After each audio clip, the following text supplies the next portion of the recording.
Acoustic Conversations, everybody. My name is Pete Wright, sitting here with... Kurt Siffert. How y'all doing? Hey, Kurt. It seems like I just saw you. This is a marathon to have shows back-to-back like this, 3 days apart, 4 days apart. Yeah, that's right. I love it. This is kind of a special show because we're welcoming... This is the first time I feel like Conan O'Brien. We're Artie veterans Lang now. coming on the show like 15 times. We have Tyler Stenson from many years ago. Tyler Stenson is back. He's back from Nashville. He's on a whirlwind tour, a CD release tour. Tyler, how are you? I'm doing amazing. It is great to see you, man. You haven't changed a bit. Really? Look at you. I got a haircut. Not too much. No. Actually, last time I saw you, I had a buzz cut for 6 years, and Yeah. you saw me at its longest in 6 years, and so this time it's just shaped. This is shaped. Oh, shaped. Yeah, you're almost a little longer down on the chin level than you are up top. Yeah. So, Rugged. Oh. This is what Nashville does to you, right? Turns you real rugged. Well, I'm so excited to hear where you've been since the last time we talked, what's been going on in Nashville, how that move has treated you. The CD release, Bittersweet Parade, is out now, and so we're going to talk all about that as we catch up over the next hour or so, but thought we might start with a song. Let's do it. This is track number 1 off Bittersweet Parade. It's called Welcome the Change.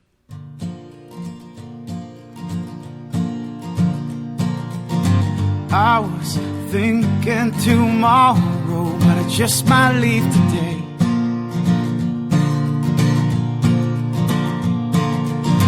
'Cause more and more these city streets all seem to lead one way.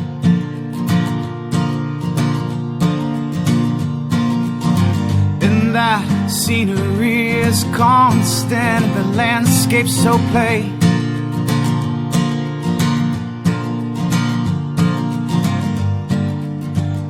Therefore I welcome the change.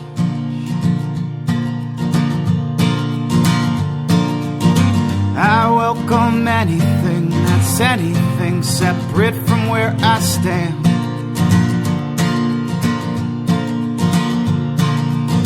And I'll proudly brave this new world that exists outside your hand.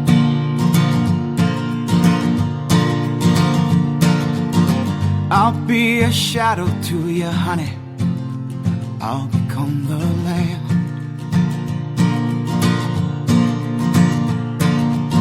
But don't be surprised if I'm hard to find, 'cause I'll know where I am. I'll be changing, and so I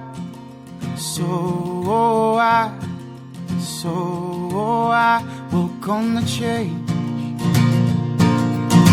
I'm in love with the stars, 'cause I envy how they hang.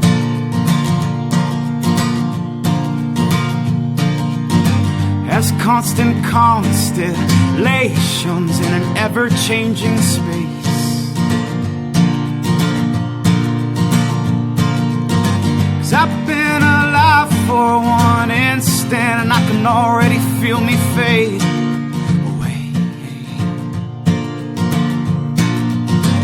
And unlike them, I begin to blend like a color against the same. That ain't me, and so I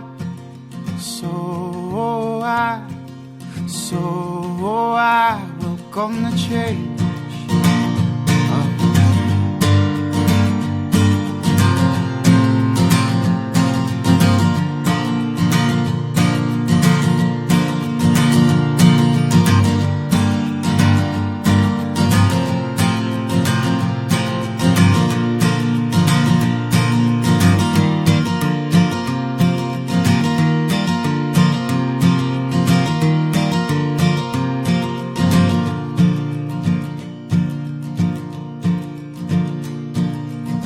My heart forgets the beat, slows and rushes in.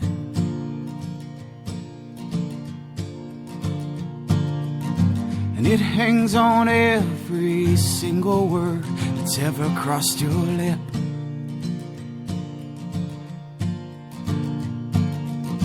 It slows down till I stand still, drunkard in the wind.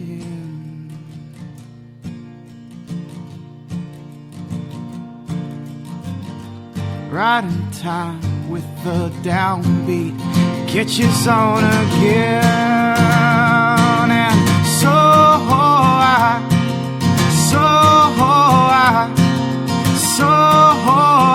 welcome the change. Now can you feel it coming?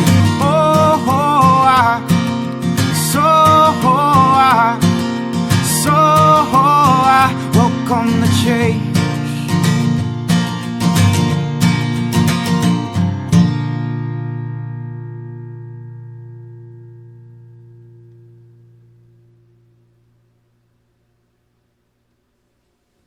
Welcome to Change off of Tyler Stenson's newest CD, Bittersweet Parade. Yes, sir. Tyler, man, Nashville. So it's been, like I said, many, many years since we've seen you, and I kind of want to cover some lost ground. Because I don't really remember Nashville coming up in the last episode. It didn't. It's like he was holding something out on us, and then suddenly we get this surprise decision that he's going to move out, and he may or may not pay the rent. Where were you when you made the decision to relocate? How did that come about? The thought to relocate was on the brain. I was essentially looking, as of May of last year, I was looking to possibly make a big move. And as I did a tour down through California, I was thinking, Los Angeles, yeah, definitely. Because it was going to, for me, in my eyes, it was going to be Los Angeles, New York, or Nashville. I was going to do the big move and really make it happen for myself. And I didn't think I liked L.A., and I went through, and I did kind of like it enough to where, well, I played beach volleyball and had a good time. I was kind of like, oh, yeah, Can't go wrong with that. That's a lifestyle. This is the place, absolutely. But as I got home back to Portland and told people about it, people decidedly or unanimously were, you're not an L.A. guy. You are not an L.A. guy. You're not an L.A. guy. I really started to believe them. But the beach volleyball. but I'm so good. No, my family's a volleyball family. It was just a ton of fun. But a couple people chirped Nashville in my ear, and I'd lived in Alabama for my freshman year of college. I went to Auburn, and so I pretty much vowed not to return to the South through my own personal reasons. But so I was like, no, I'm not going. But I don't want to go to Nashville. I don't want to go to Nashville. But it came up enough, and I talked to my best friend who lives in Atlanta, who's trying to relocate to Nashville. He just spoke highly of it and said it fit my vibe. It fit, my MO, as they say. But I'm curious. When you say it fits your vibe, your MO, there's this other piece. Yeah, one thing I remember very distinctly about our last conversation is that you have a real focus around the business, and if there's anything we've seen from you over the last year, it's a real drive to build your marketing and PR connections and really drive that connection with your audience, as an extension of the music. What is it about Nashville that you found was going to satisfy you in that front in building your music business? I've always viewed myself as more of a or how I expose my focus and my goal in life is to be much more on the grassroots, personable side. And I had caught wind that LA had its cutthroat nature, and it was a hustle that I didn't want to. I don't like the hustle. I enjoy the race, but I don't like the heartless hustle. And LA had been called that, or brought to my attention a couple times, that it was kind of on the competitive side, and I heard Nashville was much more communal, much more peer-to-peer, and also a big part of my, I suppose, long-term strategy in life is I want to be the artist. I want to write my own songs, but if for some reason that doesn't come to be, I still think songwriting is something I want to do forever, and Nashville is it's the songwriting capital of the world, and I would give it to just my short couple months there so far. It's blatantly obvious why. It's so between the kindness and the grassroots side of things and the communal side of things, I just felt like it was more my pace. So tell us more a little bit, like logistically. I mean, how were you making the decision to actually go to Nashville? What kind of stuff did you have to do in it to actually enable the move? So that's part of the funny story, because I really only told you the thought process coming up to the move. The thought process to move in general was a long time coming, but the thought process when Nashville clicked on the brain, I called a former guest of yours, Matt Verba, who's living down there. I called him just to say, hey man, I'm thinking, this is August 15th-ish, I'm thinking about moving to Nashville.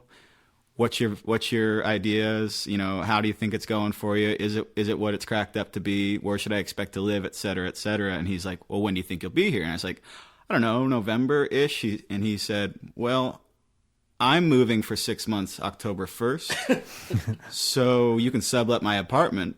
And I said, I'll see you October 1st. And thus, the Acoustic Conversations Alumni Association was born. Exactly right. So I'm subletting a place from Matt Verba right now, and the decision, I called him really just, I wanted information, and I left the conversation saying, I'll see you in 1.5 months.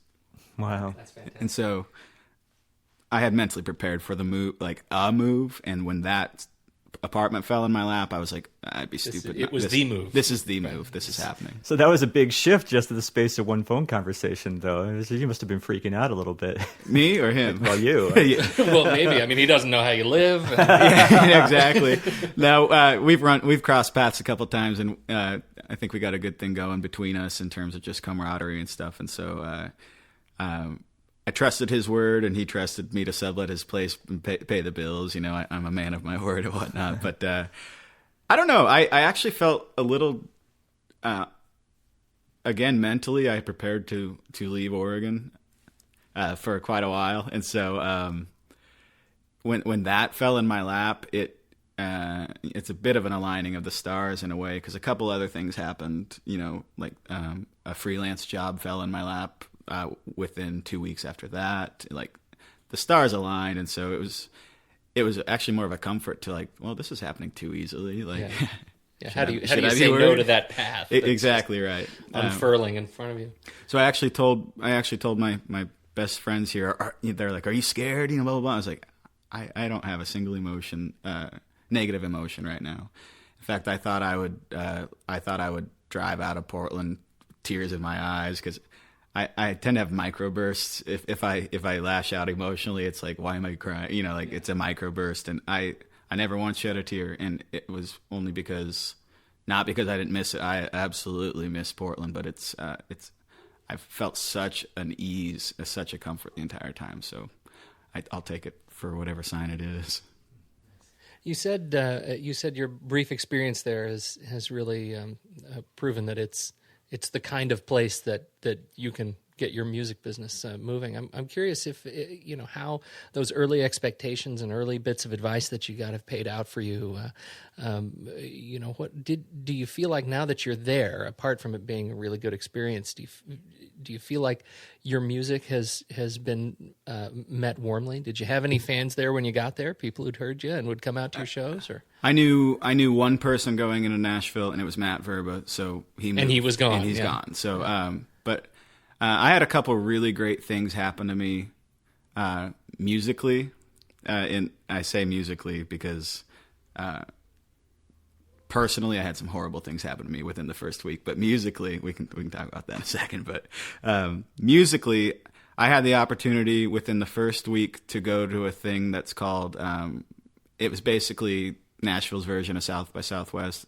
I think it's called the New Nashville. And the first show I went to in Nashville was called 10 out of 10, Tennessee's top 10 acts. And so the first show I went to made me feel like the smallest individual in the world. Like, I'm a small fish, you know, this is, what am I doing? But by the end of the show, each and every one of them was fantastic. But by the end of the show, I did have a comfort in me, like, that's achievable. Like, if that's the bar, I now know what to work toward, etc. So that immediately gave me kind of a frame of reference to work with. And then I hit the ground running in terms of finding gigs. And gigs in Nashville approach the club owner blindly, give him a press kit, and hope he likes you and whatnot. It's literally the songwriter circles are peer booking, and so I met a guy at that concert, that first concert I went to, who was a fellow songwriter. He called me the next morning saying, "Hey, I'm booking a round because Nashville's for the thing I do is pretty much all songwriting rounds, which is 3 people take stage at once and you rotate one song after the other." So the guy called me the next morning saying, "Hey, I had a cancellation. Can you play tonight?"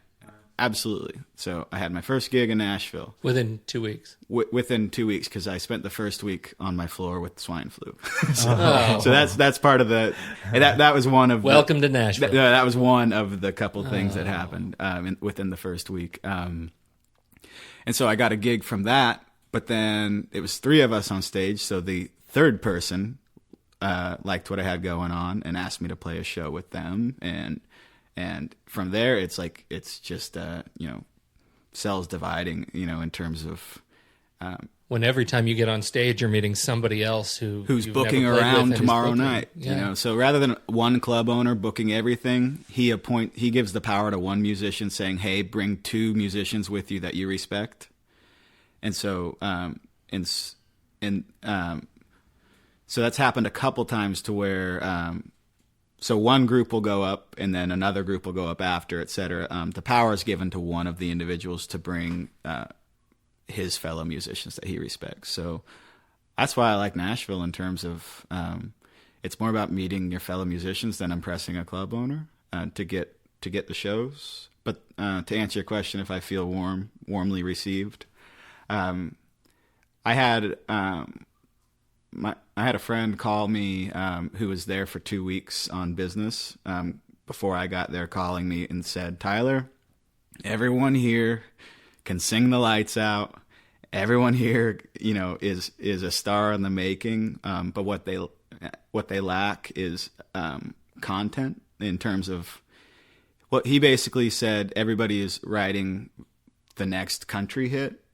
And so he says, "When you come here, I challenge you to stick to your melancholy, heartfelt guns." He said, "I challenge you to stick to the Tyler Stenson way of life," and that's blowing it out of proportion, obviously. But he said, "Stick to your guns, and you'll make an impact." And one thing I've heard every time I get off stage is that was refreshing. That was a breath of fresh air, and I don't think it's because I write the most amazing songs in the world. I think it's because I've been called many times not Nashville. It's one of the things I wanted to ask you that I'll sort of ask now that you've already answered it. When you hear somebody, at least for me, when I hear somebody's making a move to Nashville, usually it's because they want to become part of the country establishment. That's my assumption, and it's probably wrong, but that's just how I've always sort of understood it. That's what everybody else...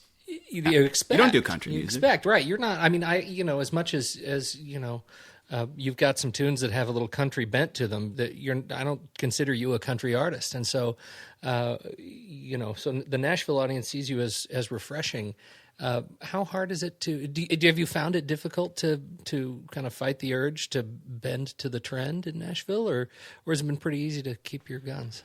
It's easy to keep my guns because I walked in with my head split in half in terms of I told myself this half of your existence is for your music, no co-writing, stick to your guns, keep it as pure as possible, and then the other half said, "All right, but there's a lot of money in songwriting and the craft of songwriting." So the other half of me said, "Co-write, get on some co-writes, play the Nashville game, and if anything, if you get a cut, aside from any income from it, it's legitimacy for your portfolio or your resume in the future." So I basically walked in saying, "You're not country, but if you put your mind to it, could write a country song, and so half of me doesn't co-write, half of me doesn't compromise on my stuff that you'll hear on my discs, and the other half of you is a complete sellout. Well, the other half is open to the opportunity to co-write with other people. Tyler Stenson, not cheap, but he can be bought. I think both Kurt and I, we've been talking about it as you were coming over. We're very interested in the process of co-writing and how that went for you. But I'm hoping maybe you'll do another song for us, and then we can jump into that. Yep, that I can do. Welcome the Change was the prequel to The Move. I think I'll play a song that was the first song I wrote in Nashville. And it's called Leave Oregon, so it's the sequel.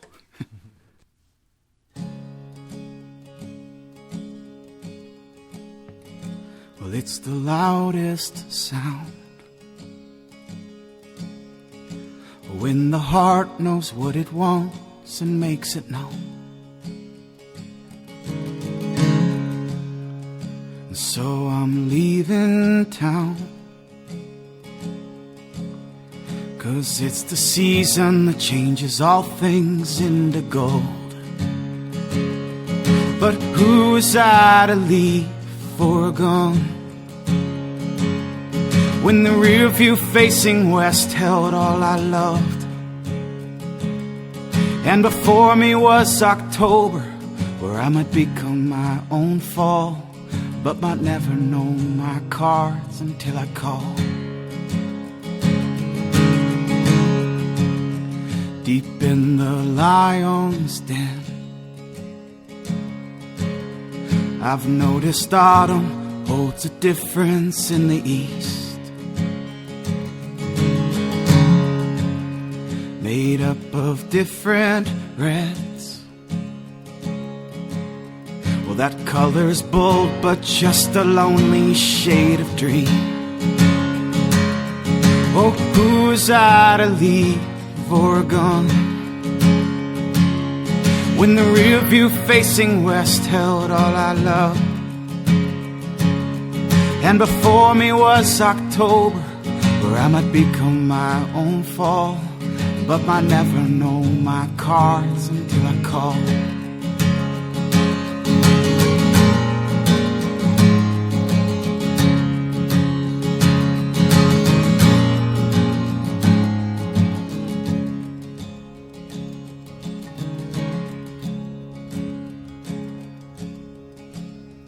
This is my loudest sound, and it's meant for no one but my loved ones in the West. Well, I'll aim to make you proud on a southern stage lit by the lights, doing what I do best. So you see, I had to leave Oregon, though the rear view facing west held all I loved. And before me was October, where I might become my own fall, but might never know my cards till I call. So who's I to leave Oregon when the rear view facing west held all I loved? And before me was October, where I might become my own fall, but might never know my cards until I call. Before me was October, where I might become my own fall, but might never know my cards until I call.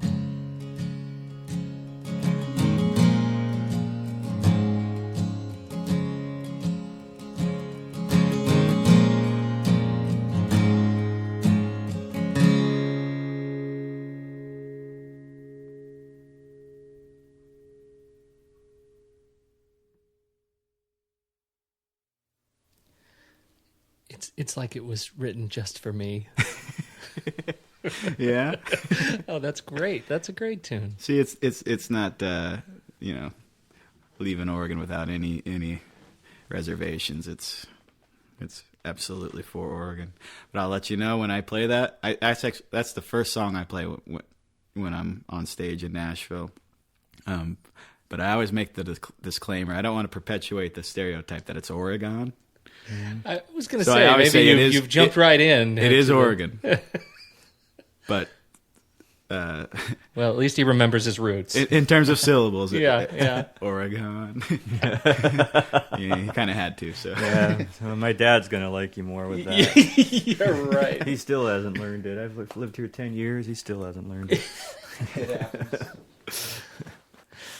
So I'm curious. Now that you've been down to Nashville, the songwriting capital of the world, you say you've jumped into this co-writing experience. How is that? How have you been able to identify kind of your voice and style, or how does your voice and style, affect your co-writing for somebody who's not going to sing, or when you're not going to sing that song? I've really only done it a couple times, just for the experience, and they've been the largest learning experiences of my artistic life. In terms of you go in with when you write your own songs, you can be as particular as you want, and you it's just an internal battle, so you can stand up for yourself against yourself. But when you go into a co-writing session, it's really I would always want my name to be on the best product possible, but you still have to say, check your pride at the door, check your make sure you're full of compromise and whatnot. And so when the songs aren't written for me, I will admit that I haven't led a co-writing session yet. What does it mean to lead a co-writing session? You come in with the idea, Mm-hmm. and we all came in with ideas, but I'll admit that I wanted to pursue the other guy's idea because being my first co-writing session, I wanted to assist him in connecting the dots to his song versus me leading the session, meaning here's my idea, what are your ideas to help out? Right. So it was quite honestly a bit more passive role that I took. My first one was actually with three. I was the third guy, so it was a trio writing the song, and each of us said our ideas, and I just suggested let's go with yours, and I think it was more of a way to just kind of like be part of the wallpaper. You know? So are these people that you met like through your Songs on the Round concerts, or how did you get hooked up with this? Actually, one of them's name is Lyman Lewis, who is a Portland songwriter. Yeah. He went to Nashville for 2 weeks, and he wanted to co-write with. I think he wanted to write multiple songs per day while he was there, and so he looked me up saying, "Hey, you want to be in on one of the sessions?" So I did, and. So I went to my first co-writing session with a Portland musician, and the third guy there was not from Nashville either. He was doing the same thing Lyman did, and his name is Alan Chevelle. And so we went, and I met Alan for the first time, which was kind of odd. It's a blind date in a way, but it's kind of like, hey, we're about to write a song together, and I know nothing about you. Huh. He turned out to be one of the nicest guys on the planet and a great songwriter, but. We ended up going with one of Lyman's ideas, and it was a more or less, "Hey guys, I have this particular idea. You're going to help me execute it." And so it was really a series of one guy would throw out a line, and the disclaimer is no idea is a bad idea. Yeah, sure. Because they were bad ideas, and I was responsible for many of them. But I enjoyed the process because it was almost like I could look at a song at a 10,000-foot view and say, all right, you have line 1 and 3. What's the perfect verbiage up for a second line that would connect 1 and 3? And I kind of liked that 10,000-foot jigsaw puzzle where it's, to me, as a third party, somebody not emotionally invested in this song thinks that this thought connects 1 and 3. Mm-hmm. And we actually ended up writing 2 songs that day.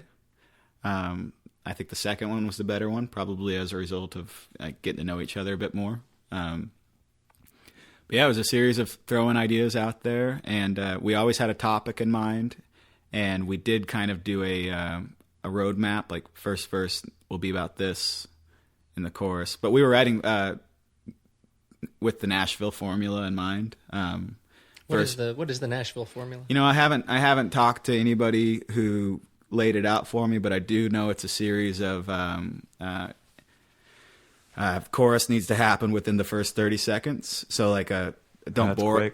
Don't bore us. Give us the chorus is one of the rules. The other one is the second verse. It needs to be. I forget the exact words, but it can't be more of the same. It needs to be what's the next step in this story, or what's the next, what's new or what's different, rather than more of the same. What I feel like I see a lot is where, the chorus might be about the same, but by the time you get to the last verse, you got like this twist. You got a twist. Like a punchline. We did a twist. Yeah? Absolutely. The song we wrote is called "She Changes Things," and Lyman's idea was I like the title "She Changes Things," and it's about a girl who comes in like all of a sudden your radio stations are different in your car and et cetera. It's a girl who comes in like a wrecking ball and just kind of changes the life. And actually, the first question I asked was, "Is this a good thing or a bad thing? Like, is the guy experiencing good changes, or did she come in and basically really destroy everything? Succubus, really ruin his life." And we went for the positive vibe, and so "She Changes Things" is the first verse is about this hopeless bachelor drinking his beer in Vegas with his buddies, and the first chorus is. And then he meets the girl, and she comes in and changes the bachelor pad, and so she changes things. And then there's the chorus, and the second verse is they're getting married at the time, and he's never seen his groomsmen look so dapper because she changes things. And then the bridge is 9 months later, we have a baby girl. And she changes things. Okay, there you go. So there is a punchline. And it was my first time ever writing a song with the formula in mind and with the radio in mind and whatnot. And it was a bizarre experience because my stuff is my personal music is I wouldn't call it anti-radio, but it's I don't write with too much of a pop twist in mind. That formula and sort of the Nashville sort of country singing or country singer-songwriter is a very progressive storytelling vibe. Yeah. It's got to be almost, it needs to be far more literal than you tend to be. That was the challenge because there were a couple lines I threw out that didn't get accepted because they weren't as literal as they needed to be. In fact, I thought the song we wrote was as literal as can be. But when Lyman and Alan both took it to their reviewers, there were a couple lines that were still over the head, and it was a matter of at one of them we said, "My 6 buddies were there to see the first time she laid eyes on me. I dropped my Keystone Light and I never looked back." He wanted to know, where are you? Like, you're standing there? And so that's why I said Vegas, because the rewrite is in Vegas when we were standing there, Wow. And also Keystone Light wasn't popular enough of a brand, so we just changed it to 6-pack, cold 6-pack and never looked back, So I thought things that were as blatant as can be were they were still reviewed by the critiquer as still a little over the top. So how did you guys handle like the business side of thing when you come into that? Is it like you agree to split songwriting credits 3 ways? 3 ways, yeah. Okay. And I will also say that She Changes Things. Their reviewers, though they had a couple things to say, they both came back to the conversation saying that it was the best received song they'd ever submitted. And so we agreed to do a demo, meaning I think for about $550, you hire a Nashville studio to take your song and record it how Nashville wants it to sound. A quintessential male country singer and Telecaster guy who can just rip it the first time and nail it. And so we haven't done that yet, but we've decided to demo it so it is, in its physical form, and I'm excited about that. It's not a song I would ever play because it would stand out like a sore thumb within my set, but it was still exciting to be a part of the whole thing. I'd be proud to have my name on it. If Dierks Bentley was singing it, to say I wrote that song it would be very cool to me. Very cool. Yeah. So I enjoyed the experience. And the other co-write I did was much of the same. We went in. It was actually my idea. I suppose I could say I led this session in terms of we ended up running with the idea that I brought to the table, and still the same kind of things happen. That song's not done, so there's more to it. But is that a song, that it was your idea, is it a song that you would end up playing? How does the life of a song that you're writing with a co-writing team, how does that differ from... I haven't decided if I would play this song or not, because we really we only have the concept and a couple lines, and so I haven't decided if this is a song that fits my. We are writing it commercially minded, and so that right there tells me that it might. Once the Nashville formula is applied, it may no longer fit the Tyler. Exactly, formula. and I don't know how to explain my opposition to the formula. It's just.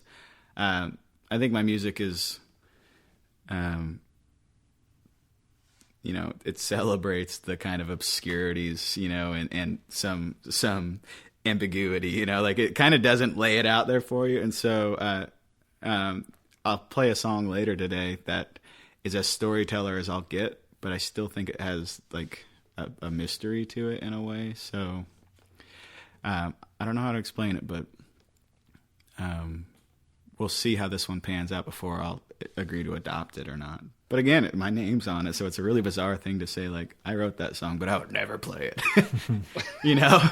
It's and that to me is just a different thought process than I've ever been used to. Let's do another song. Oh, let's do Blush.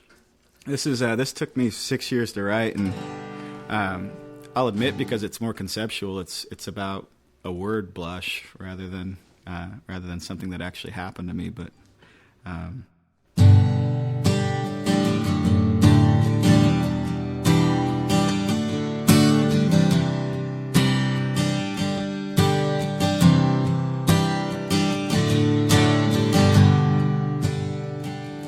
it's a sign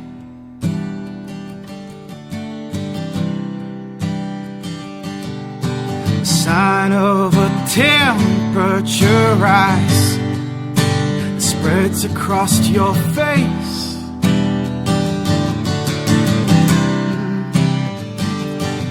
And in an instant you know what love is like when the skin colors crimson and rose, and it burns your eyes as it crawls on your face in disguise as this thing called blush.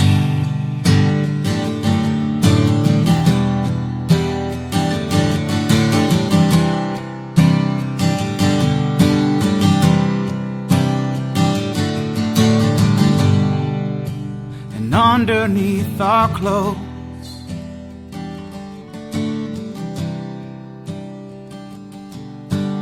we are just heart and bone. The rest is empty space, but we can fill it when from the inside we grow like butterflies in the skin. Colors crimson and rose, and it burns your eyes as it crawls on your face in disguise as this thing called blush. But don't rush me now.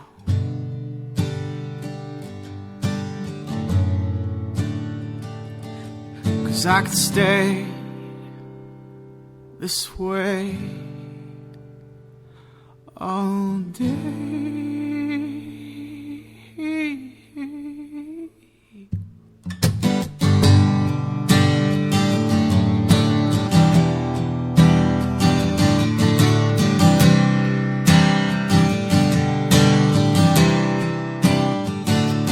And it's all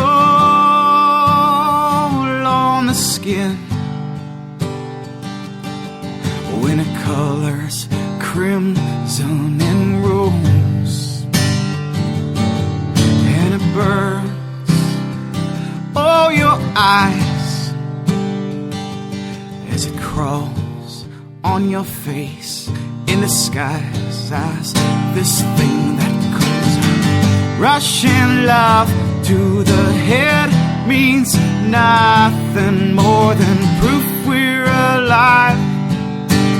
We are in orbit, oh, with blood red cheeks. I could break at the seams, and the insides of me could float on above everything.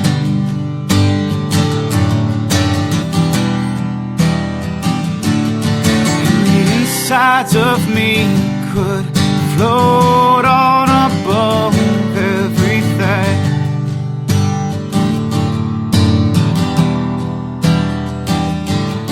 And the insides of me could float on above everything.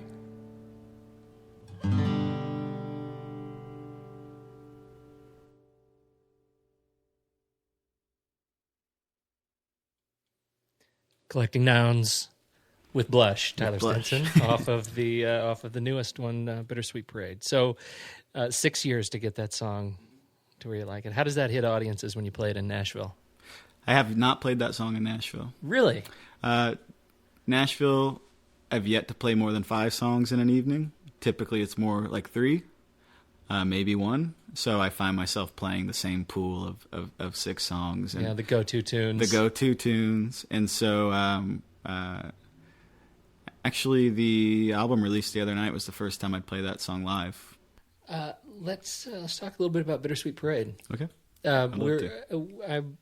We were going through in the pre-show talking about the songs that you played for us last time, and 5 of the tracks that we did last time ended up on Bittersweet Parade, and it's just a real treat to hear kind of the evolution of those tracks. I was gonna say, you'll notice lyrical changes across the board. Every one of them. Yeah, because I was writing the album at the time we did the interview, so I was so excited that these songs are kind of done. Right.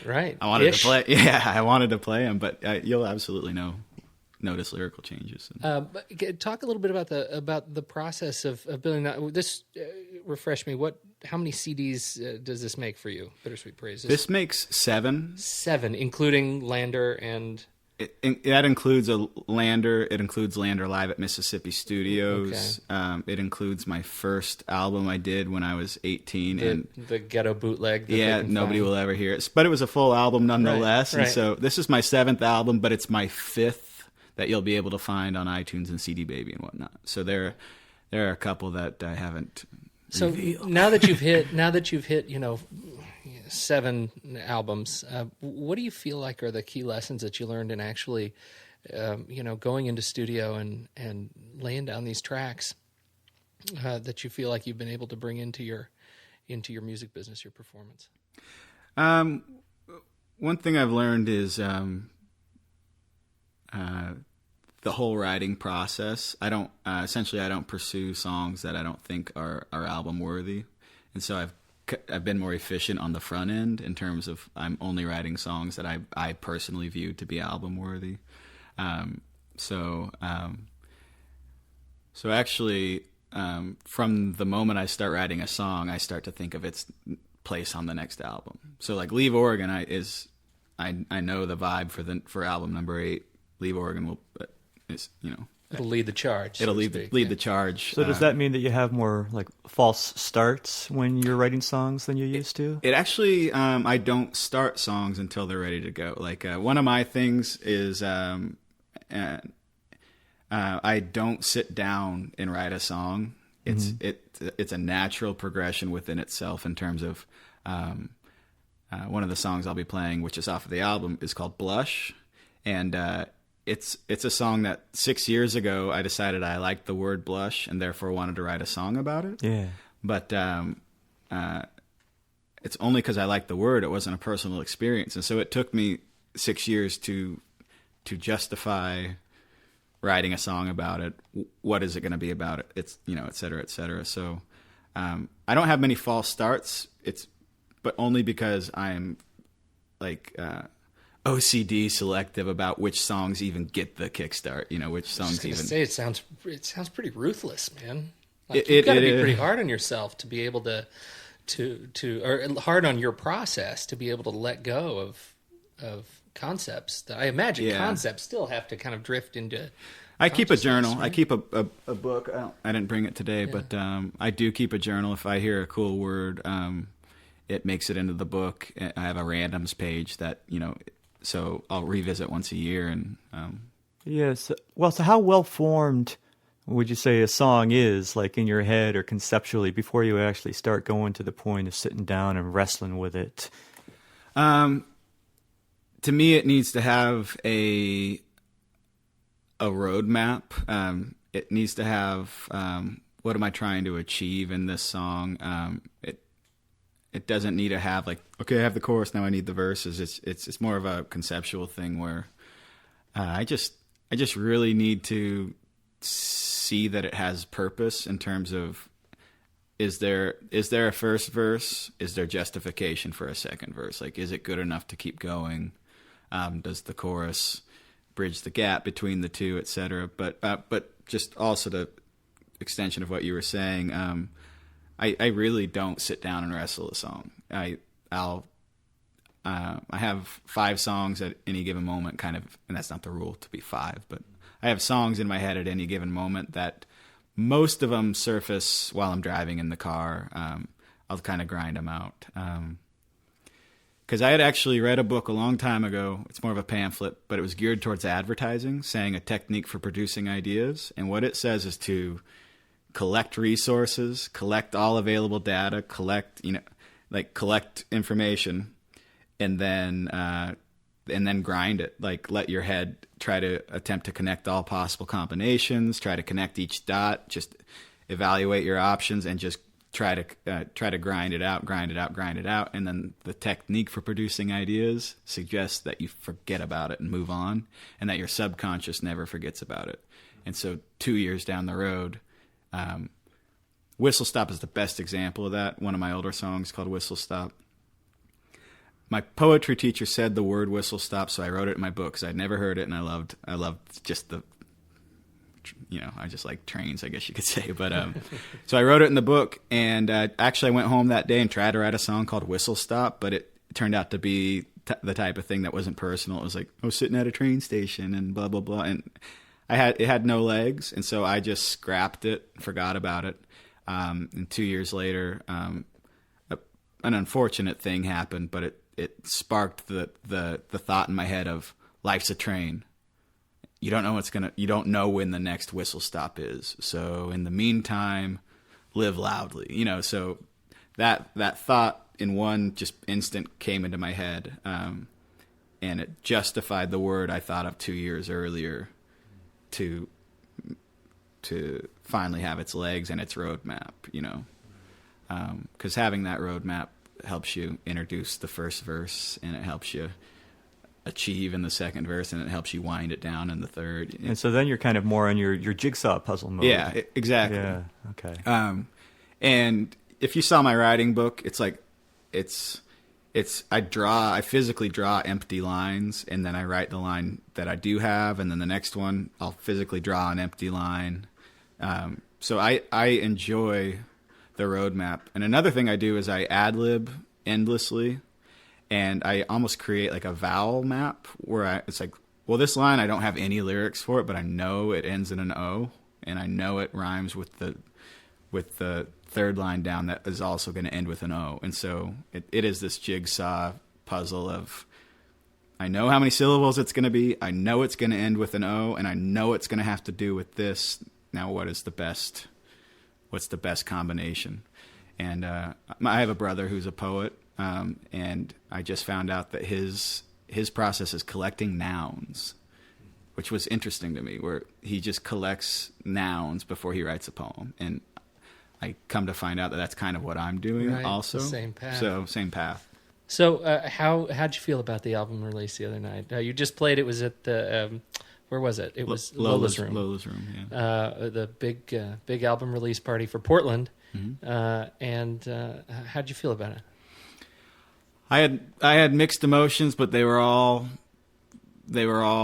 cloud nine. You know, I had moved away from Portland, and so this is my first time back in 3 months, and so album release was kind of second to the fact that I shared an evening with people I haven't seen in 3 months. And I grew up in West Linn, Oregon, and I can honestly say, I haven't counted, but I would say a decade of West Linnians was represented. I have a friend who is 4 years younger, and then I had a friend who showed up who's 4 or 5 years older, and so my hometown is so sweet to me. But album release aside, I shared the night with like the greatest people I know, and to be back in Portland and to have your name on the marquee at the Crystal Ballroom, very cool. It's just like, it's so heartwarming and whatnot. But then the album release itself, I think about 220 people were there. It was a seated show. I had a kind of an odd ensemble with me. I had mandolin and accordion, and then a percussionist rather than a drummer. So it was kind of a fun little makeup. It was all guys who performed on the album, but accordion's only on 2 songs on the album. But this guy played with me, you know, for 5 or 6 songs, and it's just like it. I couldn't have changed a thing about it. In my eyes, the Bittersweet Parade was all sweetness. You know, it was just fantastic. That's wonderful. So what is next for you? You head back to Nashville, and when do you leave? Very soon, right? I leave February 3rd, so I'm in town for another week. I'm doing a mini McMinimans tour where next week I'll be playing at the Edgefield, the White Eagle, Hotel Oregon, and the Grand Lodge. So I cover a decent part of Northwest Oregon, you know. Sure.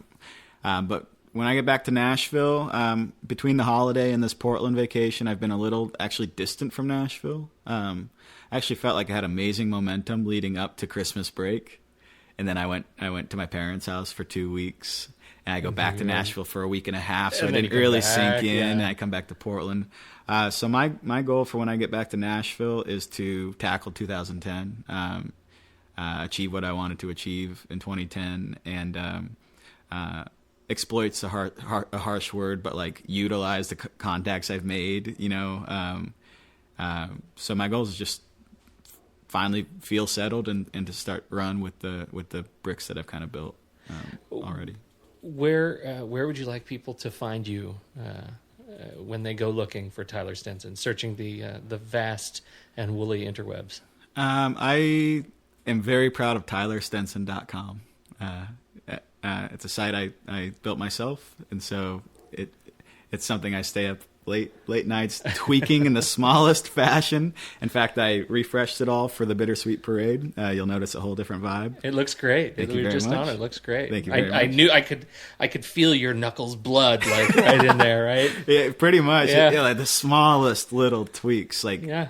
Every night I stay up pretty late doing the smallest little tweaks. But I am proud to say that TylerStenson.com will point you to cdbaby.com /Tyler Stenson, iTunes /Tyler Stenson.